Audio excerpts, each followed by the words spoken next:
سبحان الله.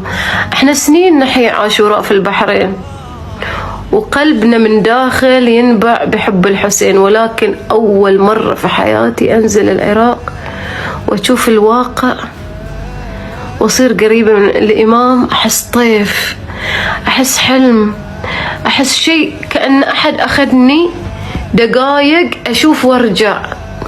في أحد نفسي والله أني بس كذي ما أدري والله العظيم. ترى حتى في الطيارة قاعدة أصيح، أحس إنه حلم. شلون رجعت بلدي؟ المفروض يعني أقعد أكثر هناك، يمكن لازم أعيش هناك عند الإمام الحسين، بس ما أدري شلون كنا حلم صار ورجعت. تحسون بشعور نفسي والله العظيم.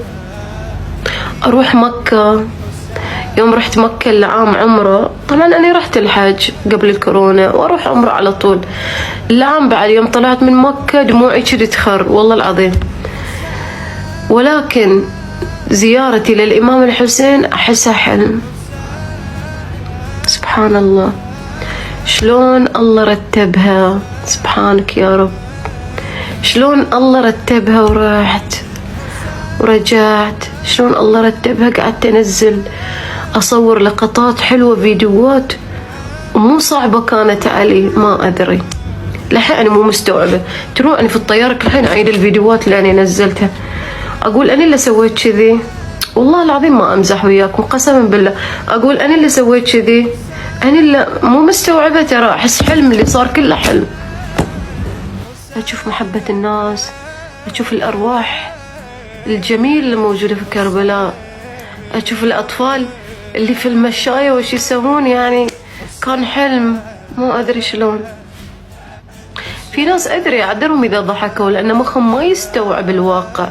في ناس عايشين في الحياة، في ناس قاعد يضحكون مخهم ما يستوعب، ترى صدق ما يستوعبون لأن ما شافون نفس اللي أنا شفته، أو ما يصدقون اللي أنا مصدقتنه.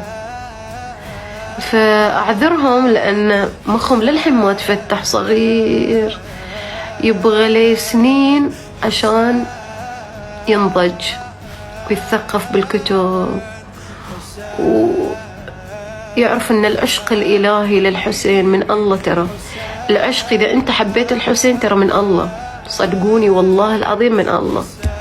على أن أنا شيعية وكنت أروح مآتم حسينية، في حياتي ما تصورت أن أنا بحس بالشعور اللي أنا حسيته في كربلاء في حياتي.